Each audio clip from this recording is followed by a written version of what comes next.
Building പെർമിറ്റിന് 5000 രൂപ കൈക്കൂലി. Kavannur panchayat secretary vigilance പിടിയിൽ. സെക്രട്ടറി അനിലാണ് മലപ്പുറം വിജിലൻസിന്റെ പിടിയിലായത്. ചട്ടം പാലിച്ച് നിർമ്മിച്ച കെട്ടിടത്തിന് 3 മീറ്റർ ഫ്രണ്ട് യാർഡ് ഇല്ലെന്ന് പറഞ്ഞാണ് അനുമതി നിഷേധിച്ചിരുന്നത്.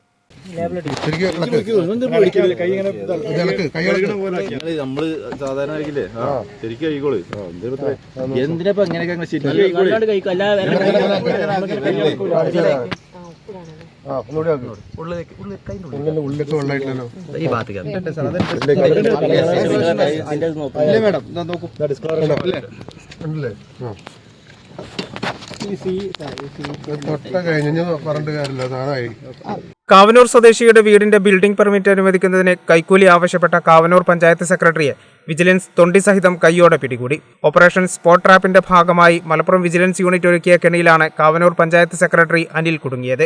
പരാതിക്കാരന്റെ വീടിന്റെ ബിൽഡിംഗ് പെർമിറ്റിന് 5000 രൂപയാണ് അനിൽ കൈക്കൂലിയായി ആവശ്യപ്പെട്ടിരുന്നത്. അച്ഛനിൽ നിന്ന് ഇഷ്ടദാനമായി ലഭിച്ച 5 സെന്റ് സ്ഥലത്ത് വീട് നിർമ്മിക്കുന്നതിന് ഓൺലൈനിൽ അപേക്ഷ നൽകിയിരുന്നു. തുടർന്ന് പഞ്ചായത്തിലെ ഓവർസിയർ സ്ഥലം പരിശോധിക്കുകയും ചട്ടങ്ങൾ പാലിച്ചാണ് കെട്ടിട നിർമ്മാണം നടത്തിയതെന്ന് റിപ്പോർട്ടും നൽകി. എന്നാൽ ബിൽഡിംഗിന് 3 മീറ്റർ ഫ്രണ്ട് യാർഡ് ഇല്ലെന്ന് പറഞ്ഞ് പഞ്ചായത്ത് സെക്രട്ടറി അനിൽ അപേക്ഷ നിരസിച്ചു. പിന്നീട് പ്ലാൻ പുതുക്കി നൽകാനും ആവശ്യപ്പെട്ടു. തുടർന്നാണ് 5000 രൂപ കൈക്കൂലി നൽകിയാൽ കാര്യം നടത്താമെന്ന് അനിൽ അറിയിച്ചത്. ഇതേ തുടർന്ന് പരാതിക്കാരൻ വിവരം മലപ്പുറം വിജിലൻസ് യൂണിറ്റ് ഡെപ്യൂട്ടി സൂപ്രണ്ടിനെ അറിയിച്ചു. അദ്ദേഹത്തിന്റെ നേതൃത്വത്തിലുള്ള വിജിലൻസ് സംഘം കെണിയൊരുക്കി കാത്തിരിക്കുകയായിരുന്നു. പരാതിക്കാരൻ പണം നൽകിയപ്പോൾ സെക്രട്ടറിയെ കൈയോടെ പിടികൂടുകയും ചെയ്തു. കേരള വിഷൻ, അരീക്കോട്.